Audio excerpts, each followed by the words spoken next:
जय हिंद। इस वीडियो में हम ये समझेंगे कि अलार्म चेन पुल लाइट का मतलब क्या होता है। चेन पुलिंग के बाद क्या ड्राइवर चाहे तो बिना ट्रेन को रोके जा सकता है, या चेन पुलिंग एक बॉगी से की जाती है तो क्या उसी बॉगी के ब्रेक लगते हैं या पूरे ट्रेन के ब्रेक एक साथ लगते हैं। साथ ही हम ये भी समझेंगे कि ये ब्रेक पाइप क्या होते हैं, ये डबल क्यों लगाए जाते हैं। ये भी समझेंगे कि जो गुड्स वैगन होते हैं उनका ये हैंड ब्रेक किस काम में आता है।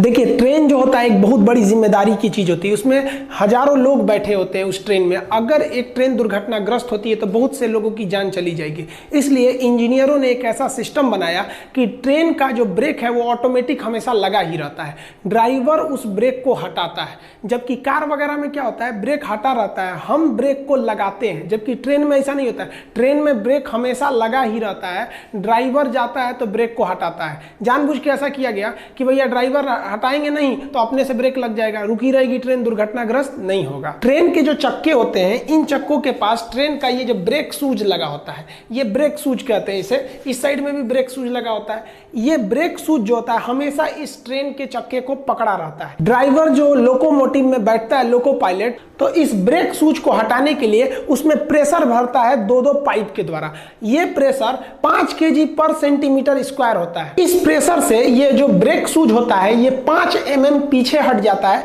जिस वजह से ट्रेन चलने लगती है। लेकिन जब ड्राइवर को ट्रेन रोकना होता है तो वो प्रेशर को निकाल देता है, हवा जो प्रेशर भरा गया उसको निकाल देता है। इसलिए जब ट्रेन रुकती होगी तो आपको ऐसे प्रेशर निकलने की आवाज सुनाई देती होगी।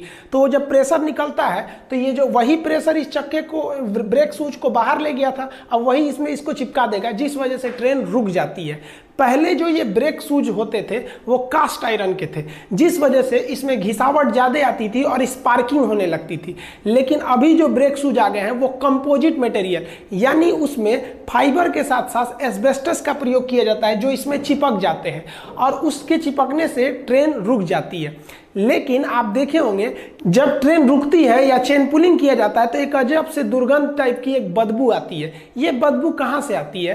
तो जब ये ब्रेक इस पे लगाया जाता है तो इसमें घिसावट से इसमें जो उष्मा होती है तो ये जलने टाइप की बदबू आती है। ये जो बदबू होती है ये जनरल बॉगी से ज़्यादा आती है। रीजन क्या है कि जनरल बॉगी में उम्मीद से ज़्यादा भीड़ होती है, जिस भीड़ के दबाव से ये जो दूरी है 5 mm की दूरी ब्रेक सूज और व्हील के बीच में, ये घट के 2 mm ही हो जाती है। जबकि जो ब्रेक अप्लाई किया जाता है वो ये ध्यान में रख के अप्लाई किया जाता है कि 5 mm की दूरी को मेंटेन करना है। जबकि जनरल बॉगी में ऑलरेडी भीड़ के वजह से 3 mm दूरी घटकर केवल 2 mm ही हो गई है और ब्रेक अप्लाई हो जाता है 5 mm के हिसाब से। इस वजह से उसमें दुर्गंध ज्यादा आती है। अब बात करते हैं ये प्रेशर आता कहां से है। तो इस प्रेशर को देने के लिए एक प्रेशर पाइप लगे होते हैं, दो प्रेशर पाइप। आप देखिए, ये होता है ब्रेक पाइप, ये आप किसी भी ट्रेन की 2 बॉगियों के बीच में ज्वाइंट देखे होंगे, इसी से प्रेशर भरते हैं। ये प्रेशर को भरता कौन है?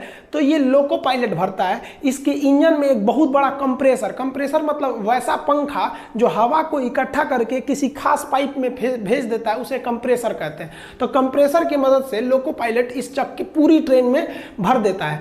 जब लोको पायलट ब्रेक लगाता है तो हवा निकलती है, जिस वजह से पूरी ट्रेन का ब्रेक एक साथ अप्लाई हो जाता है व्हील यानी चक्के के ऊपर। जब कभी हमें ट्रेन को इमरजेंसी में रोकना होता है तो हम ये चेन पुलिंग कर देते हैं, इसको खींच देते हैं, जिस वजह से हम सुनते होंगे कि वैक्यूम हो गया, यानी उसकी हवा पूरी निकल गई, पाइप की हवा निकल गई, वहां पे वैक्यूम क्रिएट हो जाता है। वही हवा जो था ब्रेक को चक्के से दूर रखा हुआ था, आप जैसे चेन पुलिंग करते हैं पूरा हवा निकल जाता है, ये चक्का जाके चिपक जाता है। अब बात करते हैं कि अगर हम चेन पुलिंग किसी एक बॉगी से करते हैं तो क्या पूरे बॉगी का हवा निकल जाता है कि केवल उसी बॉगी का हवा निकलने से उस बॉगी की ब्रेक अप्लाई होती है? ऐसा नहीं है। देखिए, पूरा जो ट्रेन होता है वो एक ही फीडर पाइप और ब्रेक पाइप से जुड़ा होता है। अगर कहीं एक जगह से आप चेन पुलिंग करेंगे तो उस लीकेज से पूरा हवा निकल जाएगा और पूरे बॉगी में, पूरी ट्रेन में एक साथ ब्रेक लगता है।